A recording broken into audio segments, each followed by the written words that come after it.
کسی قوم یا ملک کی زندگی کے کسی گوشے کسی ایسپیکٹ میں کوئی اصلاحی کام کوئی ریولیوشنری کام کرتے ہیں تو پھر آپ صلی اللہ علیہ وسلم تو وہ مقدس ہستی تھے جنہیں قیامت تک ساری دنیا کی رہنمائی کے لیے پیدا کیا گیا تھا، جن کے ذریعے انسان کی زندگی کے ہر ایسپیکٹ کی اصلاح ہونے والی تھی۔ تو ہم آپ صلی اللہ علیہ وسلم کی ارلی لائف دیکھتے ہیں تو تمام واقعات، ہم جو بھی واقعہ ہم اسٹڈی کرتے ہیں ہم دیکھتے ہیں کہ اس میں پیارے نبی کریم صلی اللہ علیہ وسلم کا جو ایٹیٹیوڈ تھا، آپ صلی اللہ علیہ وسلم کی جو یعنی پرسنالٹی تھی، وہ اپنے دور کے لوگوں سے منفرد تھی۔ ان یوزول سائنز ہمیں آپ صلی اللہ علیہ وسلم کی زندگی میں نظر آتے ہیں۔ آپ صلی اللہ علیہ وسلم کا اگر ہم بچپن دیکھیں تو آپ صلی اللہ علیہ وسلم کی جوانی دیکھیں، آپ صلی اللہ علیہ وسلم کے آپ شوق دیکھیں، ان کی انٹرسٹ دیکھیں، ان کی سوچ دیکھیں، ان کا کردار دیکھیں۔ It was very different from the children, from the youth of his time. بچپن دیکھیں، عام بچوں کی طرح پیارے نبی کریم صلی اللہ علیہ وسلم کو آپ نہیں دیکھتے کہ آپ صلی اللہ علیہ وسلم شرارتیں کرتے ہیں یا آپ صلی اللہ علیہ وسلم کے کھرنڈرے پن کے واقعات ہمیں ملتے ہوں۔ آپ صلی اللہ علیہ وسلم کے بچپن کا ایک واقعہ آتا ہے کہ خانہ کعبہ کی دیواریں جو ہیں وہ بن رہی تھی، خانہ کعبہ کی کچھ مرمت ہو رہی تھی اور بڑوں کے ساتھ بچے بھی اینٹیں اٹھا اٹھا کر لانے میں شریک تھے۔ ان بچوں میں پیارے نبی کریم صلی اللہ علیہ وسلم بھی شامل تھے۔ اس موقع پر کیا دیکھتے ہیں کہ بچے جو ہیں وہ اپنا تہبند اتار کر اپنے کندھوں پر رکھ لیتے ہیں اور پھر پتھر ڈھونے لگتے ہیں۔ آپ صلی اللہ علیہ وسلم کے چچا حضرت عباس رضی اللہ تعالیٰ عنہ اس موقع پر پیارے نبی کریم صلی اللہ علیہ وسلم سے کہتے ہیں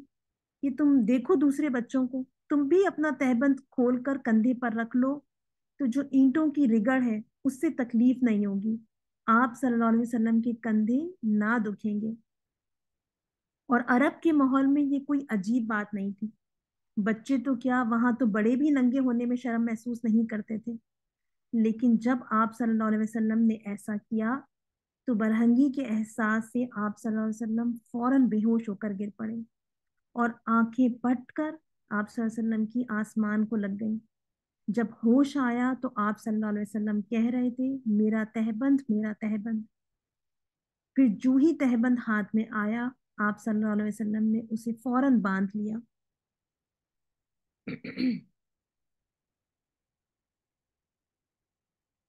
ہم دیکھتے ہیں کہ پیارے نبی کریم صلی اللہ علیہ وسلم 12 سال کی عمر کے تھے تو آپ صلی اللہ علیہ وسلم نے بکریاں چرانا شروع کی تھی۔ بکریوں کو آپ صلی اللہ علیہ وسلم ٹیلوں پر میدانوں میں لے جایا کرتے تھے ان کو چرانے کے لیے۔ اللہ تعالیٰ کی یہ وسیع و عریض کائنات جو ہے ایک کتاب کی مانند، ایک بک کی مانند آپ صلی اللہ علیہ وسلم کے سامنے کھلی ہوتی تھی ایسے موقع پر، اور اس سے غور و فکر میں آپ صلی اللہ علیہ وسلم کو مدد ملی۔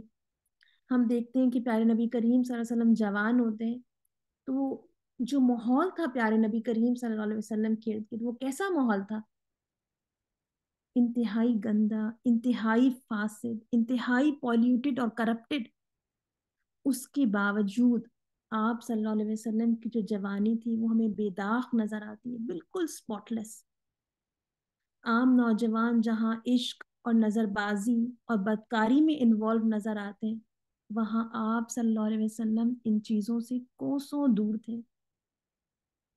ہے نا۔ ہم جانتے ہیں کہ آج بھی یعنی جو نوجوان ہوتے ہیں ہے نا ان کی زندگی کا اگر آپ سینٹر دیکھیں وہ کن چیزوں کے اندر انوالو ہوتے ہیں،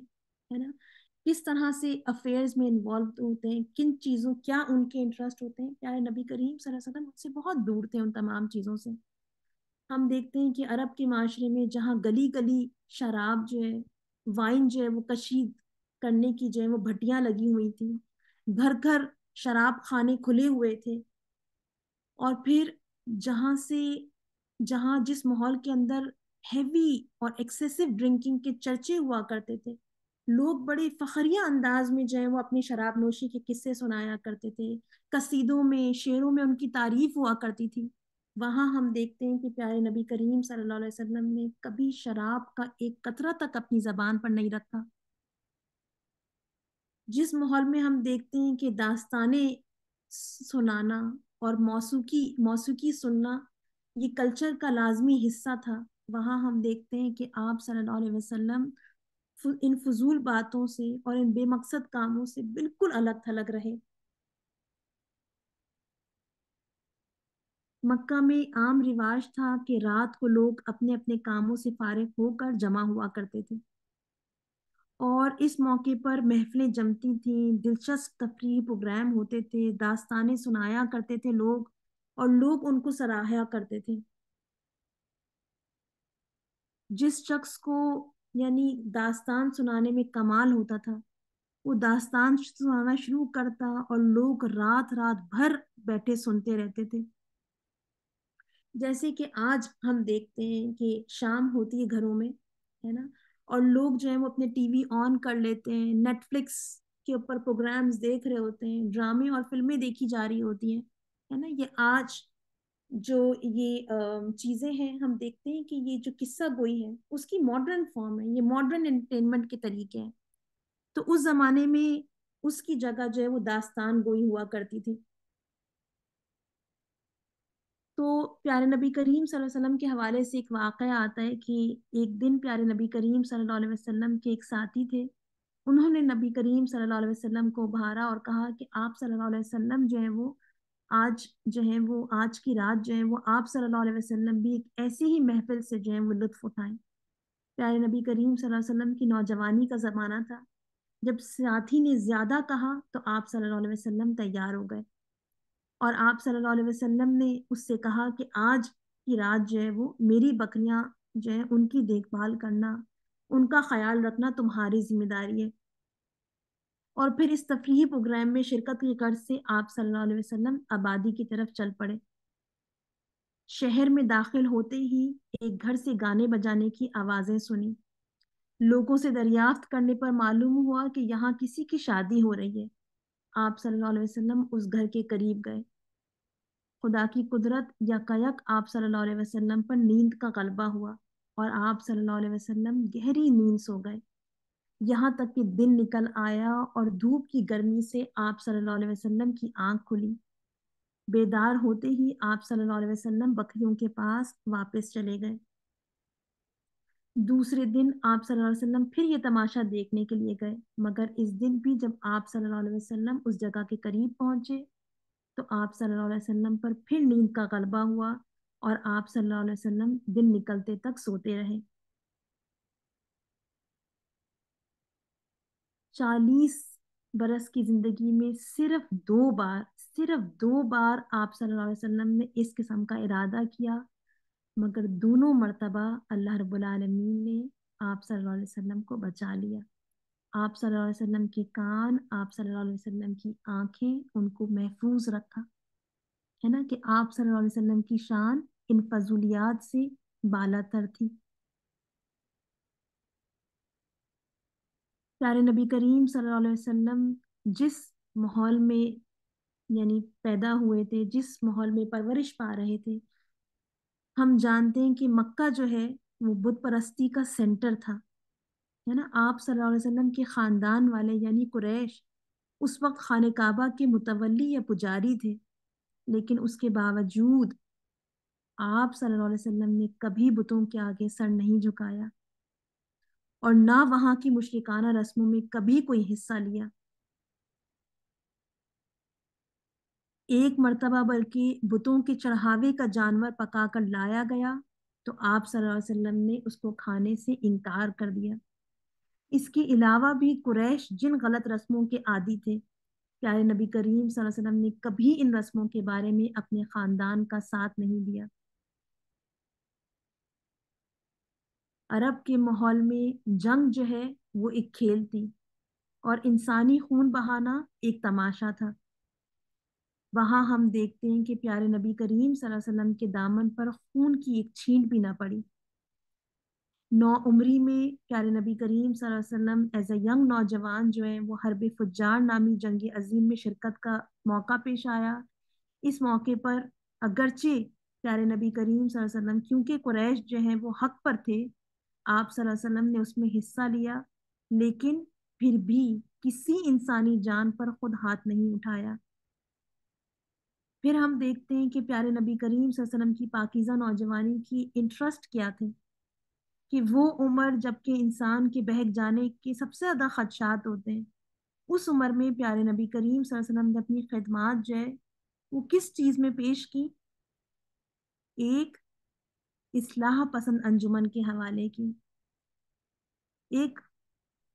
یعنی ریفارمیشن اور ریولیوشنری آرگنائزیشن میں اپنے خدمات جو ہیں وہ پیارے نبی کریم صلی اللہ علیہ وسلم نے جو ہے وہ پیش کی۔ اور وہ کیا تھی؟ وہ حلف الفضول کا معاہدہ تھا، کہ جس کے اندر غریبوں اور مظلوموں کی مدد اور ظالموں کی زیادتیوں کو روکنے کے لیے جو بنائی گئی تھی۔ پیارے نبی کریم صلی اللہ علیہ وسلم نے اپنے دور نبوت میں اس کی یاد تازہ کرتے ہوئے فرمایا تھا کہ اس معاہدے کے مقابلے میں اگر مجھ کو سرخ رنگ کے اونٹ بھی دیے جاتے تو میں اس سے نہ پھرتا، اور آج بھی ایسے معاہدے کے لیے کوئی بلائے تو میں حاضر ہوں۔ کیا چیز پتہ چلتی ہے مجھے اور آپ کو اس واقعے سے؟ کہ نبی کریم صلی اللہ علیہ وسلم ہی واز پراؤڈ کہ آپ صلی اللہ علیہ وسلم نے اس ٹریٹی کے اندر، اس معاہدے کے اندر پارٹیسپیٹ کیا۔ ہمیں پتہ چلتا ہے کہ پیارے نبی کریم صلی اللہ علیہ وسلم اپنی سوسائٹی سے، اپنی کمیونٹی سے الگ تھلگ نہیں تھے۔